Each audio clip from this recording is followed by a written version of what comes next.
Hi, welcome to Matt's Garage. Today I am in the process of removing this Line-X bed liner, and just a quick video on how to do it.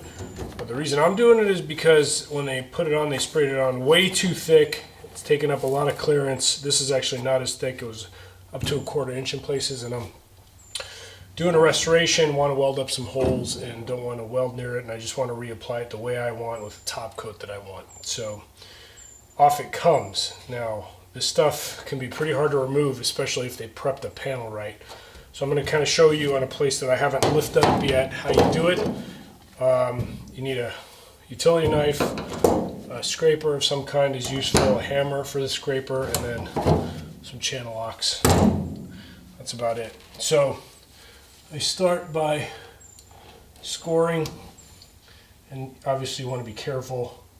I'll score strips. You don't have to go all the way through, just the scoring will get you there.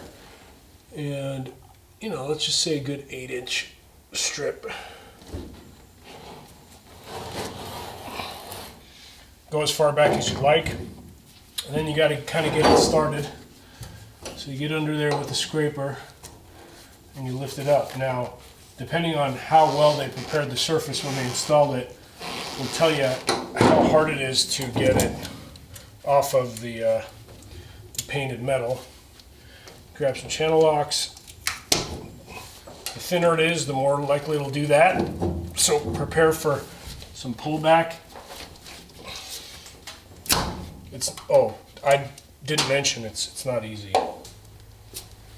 See, it's not catching on my score line. So I'm going to score it a little stronger.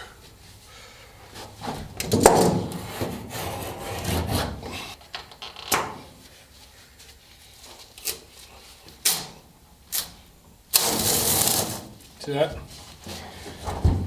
Like I said, the corners are tougher, and then you basically keep doing that all the way through till you're done. That's how you remove Line-X. See you next time on Matt's Garage.